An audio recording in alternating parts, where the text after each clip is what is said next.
बार बार यही बताया जा रहा है कि जी भारत की वजह से फ्लड आ गया, भारत की वजह से तबाही हो गई है। तो अगर बार बार हम इस किस्म की बातें करेंगे तो फिर हम ये उम्मीद कैसे लगाएंगे कि भारत हमारे साथ बात करे या टेबल पर आए हमारे साथ।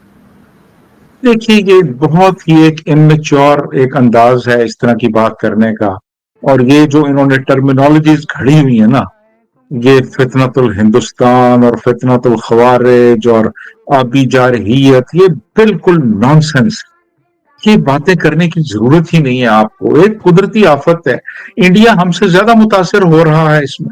वहां पे फ्लड्स आए हुए हैं, वहां पे बुरे हालात हैं, और अब आप कह रहे हैं जी वो इंडिया कर रहा है सारा कुछ। यार ये एक नेचुरल डिजास्टर है।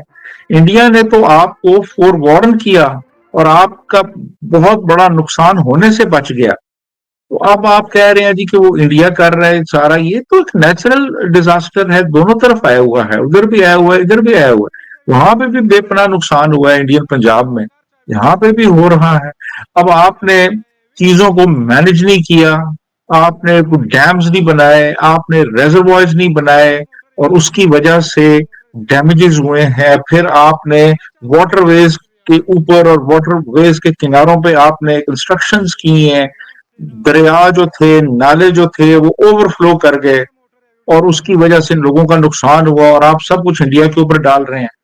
यानी हर चीज ही आप उनके ऊपर डाल देते हैं, या आप इंडिया पे डाल देते हैं, या अमेरिका पे डाल देते हैं, या अफगानिस्तान पे डाल देते हैं। यार ये क्या कर रहे हैं आप? कुछ जिम्मेदारी आप भी ले लें, कुछ आप भी थोड़ा सा बोझ उठा लें। और अगर आप जिम्मेदारी लेंगे तो फिर आप कोई उसके कोई रिमीडियल मेजर्स ले सकते हैं। अदरवाइज तो फिर ये सिलसिला 78 साल से चलता आ रहा है, चलता रहेगा। तो मेरा ख्याल है ये मिसमैनेजमेंट है। ये ना ये कोई अल्लाह का अजाब है, और ना ये इंडिया की आबी जारहियत है। ये प्योरली मिसमैनेजमेंट है। आपकी प्लानिंग नहीं थी, आपने सोचा नहीं था कि यार ये भी हो सकता है। तो इवन इस्लामाबाद में आप देख लें, कुछ सेक्टर्स ऐसे हैं जो पानी में डूबे हुए हैं इस वक्त। बिल्कुल ऐसा ही है सर। इस्लामाबाद या इस वक्त तकरीबन पूरा मुल्क इस वक्त काफी हद तक जो है वो पानी में ही डूबा हुआ है। लेकिन सर वहां पर तीन यानी एससीओ में तीन कंट्रीज खास तौर पे चाइना, भारत और रशिया, सबकी नजरें उसकी तरफ थी। कई उनकी फोटोज भी आई हैं जिसमें तीनों हेड ऑफ स्टेट जो है वो साथ खड़े हैं। क्या पैगाम आपको लगता है, क्या मैसेज जो है वो दिया गया है डोनाल्ड ट्रंप को? देखिए, डोनाल्ड ट्रंप को मैसेज इंडिया ने ये दिया है कि भाई सिर्फ तुम ही नहीं हो कि जिसकी वजह से पूरी दुनिया चल रही है। और भी यहाँ पे पावर सेंटर्स हैं, और भी ब्लॉक्स हैं, और भी अलायंसेस बने हुए हैं, और मजीद बन सकते हैं, और मजीद स्ट्रेंथन हो सकते हैं। और ये एक बड़ा क्लियर मैसेज जो है, जो पुतिन और प्रेसिडेंट जी और प्राइम मिनिस्टर मोदी जो है उनकी जो मीटिंग्स हमें नजर आई, उनमें खास तौर पे ये चीज हमें देखने को मिली है कि तीन जो मेजर पावर्स हैं वो इस वक्त एक दूसरे के करीब आ रही हैं। क्योंकि प्रेसिडेंट ट्रंप जो हैं उनकी बहुत ही हैप्पैज़ार्ड किस्म की जो पॉलिसीज हैं, उनकी वजह से पूरी दुनिया में इस वक्त तमाम जो लीडर्स हैं वो सोचने पे मजबूर हो गए हैं कि यार और क्या ऑप्शंस अवेलेबल हैं हमारे पास। तो कुछ इस तरह की चीजें देखने को नजर आ रही हैं, देखने को। तो मेरा ख्याल है कि ये एक जाहिर है, एक मल्टीपोलैरिटी हो तो फिर ही एक बैलेंस ऑफ पावर कायम रहता है दुनिया में। अगर सिर्फ एक ताकत बन जाए, एक सुपर पावर बन जाए, तो उससे बहुत से और भी मसाइल पैदा हो जाते हैं, चेक्स एंड बैलेंसेस खत्म हो जाते हैं। तो एक एक पॉजिटिव डेवलपमेंट है जी, एक अच्छी डेवलपमेंट है। और रीजनल कोऑपरेशन बहुत जरूरी है इस वक्त। मेरा ख्याल है कि एससीओ के जो ममालिक हैं उनको और करीब आना चाहिए, और पाकिस्तान को भी अपने आप को इसमें इंटीग्रेट करना चाहिए। और चाइना के साथ जो हमारी एक अच्छे ताल्लुकात हैं, रशिया के साथ भी होने चाहिए, इंडिया के साथ भी होने चाहिए, और सब मुल्कों को मिलजुल के एक नया एक पावर ब्लॉक जो है उसको स्ट्रेंथन करना चाहिए। और कोऑपरेशन मुख्तलिफ फील्ड्स में इकोनॉमी के हवाले से उसको मजीद बढ़ावा देना चाहिए। जी हाँ। लेकिन सर हमारे यहाँ तो ये बात भी की जा रही है कि जैसे बाकी कंट्रीज के जो हेड ऑफ स्टेट्स थे वो तो 2 दिन के लिए गए थे एससीओ में, लेकिन पाकिस्तान का जो डेलीगेशन गया है वो 6 दिन के लिए चाइना गया है। तो वहां पर ये सीपैक का जो फेज 2 है उसके लिए भी शायद कुछ फंड वगैरह मांगेंगे, कुछ और चीजों के ऊपर बात की जाएगी। तो आपको लगता है कि इस वक्त जब के कंट्री में फ्लड आया हुआ है, इतनी मुश्किल है, ऐसे में हेड ऑफ स्टेट को और इतने मिनिस्टर्स को जो है लोगों को 6 दिन के लिए मुल्क से बाहर रहना चाहिए। इससे पहले आपने देखा कि मरियम नवाज जो है वो जापान के विजिट पे चली गई थी, उनके ऊपर काफी ज्यादा क्रिटिसिज्म हो रही थी कि जी ये 27 लोगों का काफिला लेकर और जापान चली गई, यहाँ पे लोगों का जैसे कहना चाहिए फ्लड की वजह से हाल खराब है और जो गवर्नमेंट है वो यहाँ वहां घूम रही है। इन लोगों को तो बहाना चाहिए ना, इनको तो एक बहाना चाहिए मुल्क से बाहर निकलने का, सरकारी खर्चे पे, सरकारी जहाज पे, सरकारी प्रोटोकॉल, इनको तो अल्लाह दे। और ये तो हर वक्त तैयार बैठे होते हैं। अब वो आपको याद होगा बिलावल भी एक डेलीगेशन लेके गया था और वो बड़े इधर उधर नारे वारे मार के वापस आ गए और फिर तमगे भी ले लिए, तमगे भी मिले उन सब।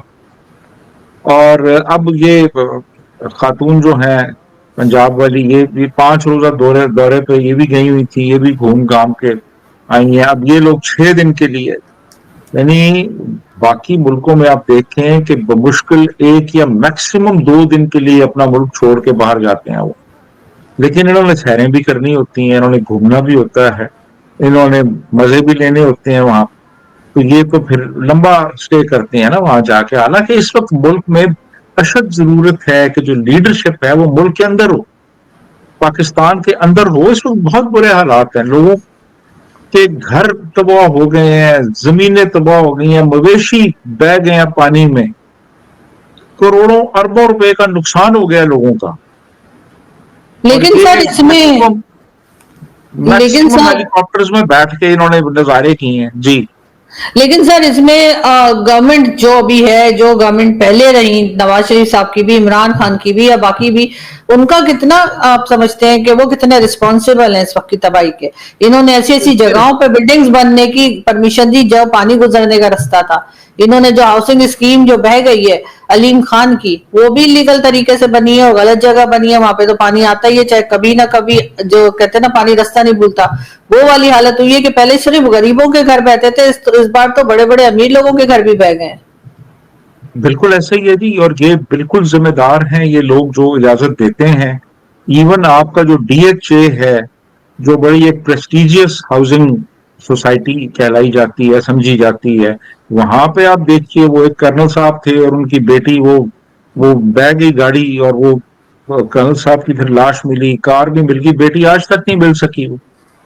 यानी डीएचए तो बड़ी प्लानिंग के साथ बनाया जाता है, लेकिन जहां पे भी आप एनक्रोचमेंट करेंगे, आप पानी की गुजरगाह पे आप कंस्ट्रक्शन करेंगे, वहां पे तो ये होगा फिर।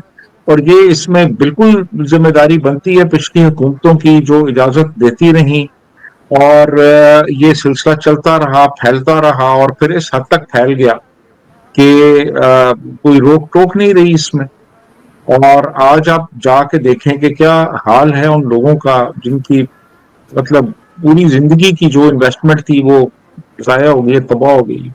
डेफिनेटली हम इल्जाम देंगे उन पिछली हुकूमतों को जो अलाउ करती रही हैं। सोचिए दोस्तों, पाकिस्तान में बारिश होती है, नदियां उफान मारती हैं, सड़कों पर पानी भर जाता है और सीधा ठीकरा फोड़ दिया जाता है। ये सब मोदी ने किया है। अब जरा बताइए, क्या मोदी जी बादल का रिमोट लेकर बैठे हैं या फिर भारत का आईएमडी पाकिस्तान के ऊपर बादल भेजता है? असलियत क्या है? पाकिस्तान की अपनी प्लानिंग फेल है। सालों से वहां इंफ्रास्ट्रक्चर पर ध्यान नहीं, पानी मैनेजमेंट पर ध्यान नहीं, डैम बनाने की सोच नहीं, गांव हो या शहर, निकासी व्यवस्था का नामो निशान नहीं। लेकिन दोष किसे देना आसान है? भारत को। याद कीजिए, जब 2022 में पाकिस्तान में भयंकर बाढ़ आई थी, यूएन रिपोर्ट में साफ लिखा गया था कि पाकिस्तान सबसे ज्यादा क्लाइमेट वल्नरेबल कंट्रीज में से एक है। वजह पॉपुलेशन प्रेशर, गलत अर्बन प्लानिंग और जीरो प्रिपेयर्डनेस। लेकिन पाकिस्तान के नेता क्या करेंगे? अपनी नाकामी छिपाने के लिए कोई ना कोई नया बहाना ढूंढेंगे और बहाना ढूंढते ढूंढते पहुंच जाते हैं मोदी जी के नाम पर। अरे भाई, अगर हर बार बाढ़ आने पर मोदी जिम्मेदार है तो फिर आपको डेवलपमेंट लोन लेने की जरूरत क्या है? मोदी को ही बुला लीजिए, वही बांध बना देंगे, वही ड्रेनेज सिस्टम दे देंगे। लेकिन सच्चाई ये है कि पाकिस्तान अपने घर को खुद संभाल नहीं पा रहा। अब सवाल ये है कि क्या भारत ने कभी पानी को हथियार बनाया है? जवाब है नहीं, क्योंकि भारत ने हमेशा इंडस वाटर ट्रीटी का पालन किया है, जबकि पाकिस्तान बार बार आतंकवाद के जरिए उस पर वार करता रहा। इसलिए असलियत साफ है, पाकिस्तान को अपनी गलतियों का आईना देखना चाहिए। हर चीज का ब्लेम इंडिया और मोदी पर डालना आसान है, लेकिन इससे सच्चाई नहीं बदलेगी। तो अगली बार जब पाकिस्तान में फ्लड आए तो भाई मोदी को मत देखिए, अपने नेताओं से पूछिए कहां है ड्रेनेज सिस्टम, कहां है वाटर मैनेजमेंट, क्योंकि ब्लेम गेम से ना देश बचेगा ना जनता।